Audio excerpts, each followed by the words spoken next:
Academy.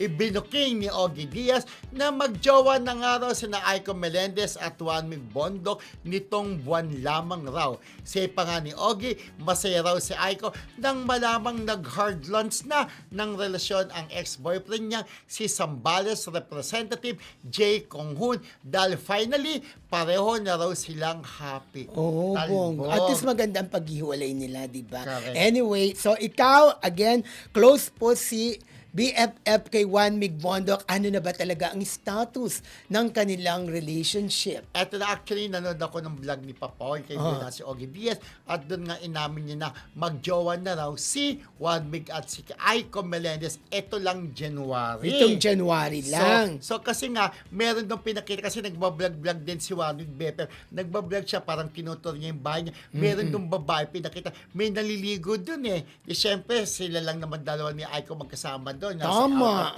So inisip na yon si Aiko yun. Pero hanggang inamin na nga ni Juan ni Ogie Diaz na magjowa na si Juan Mig at saka si Aiko. Ito lang January. So ngayon, ano ang piniem mo ulit? Piniem ko ulit. Kasi po, di ba naibalita namin ng isang araw, di ba, dito sa nakarang episode namin na nung chinat ko si Juan Mig kung jowa niya na si Aiko. Ang sabi niya, naliligo pa lang daw siya. Ayaw pa niyang umamin, Ayaw niya pa no? umamin. Yung pala magjowa na. Nung chinat ko ulit si Juan Mig, sabi ko, Mig, magjowa na pala kayo ni Aiko. Sabi ni Juan Mig, ang sagot lang ni Juan Mig, ha ha ha ha ha.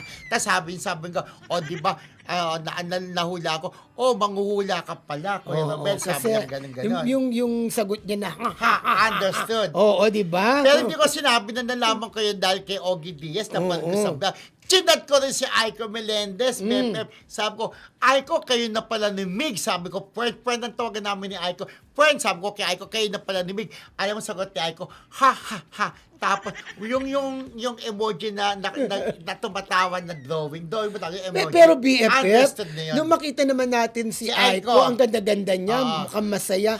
Siyempre, iba talaga ang nagagawa ng love sa isang tao, di ba? After 29 years, naging magjowa sila, di ba? Tama. Kasi nung nanligaw nga, di ba, si Juan Mig na hindi siya sinipot sa subik ni Aiko, na yun nga sabi, ay busted ako dito. Ngayon nung naghiwalay na si Aiko, wala nang jowa, single na ulit dahil naghiwalay na sila ni Jay Conghun at ngayon si Juan Mig hiwalay na rin sa kanyang foreigner na jowa. Na ayun, pinagtagpo sila ulit ng kapalaran. Parang parang akma yung kanta ni Aiza Sigera sa kanila. Pagdating ng panahon, baka ikaw rin at ako, di ba? Akma sa kanila. Siguro, parang nangyari din dati before ko, natatanda mo kay Romnick Sarmenta at Harleen Bautista.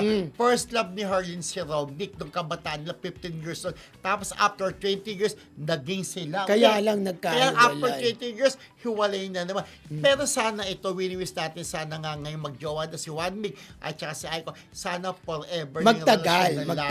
Pero nakikita naman natin, happy si Aiko kay Juan Mig. At si Juan Mig naman, talagang happy na rin sa feeling ni Aiko. So, congratulations. Sana umabot tayo sa kasalan. At sana forever na yan.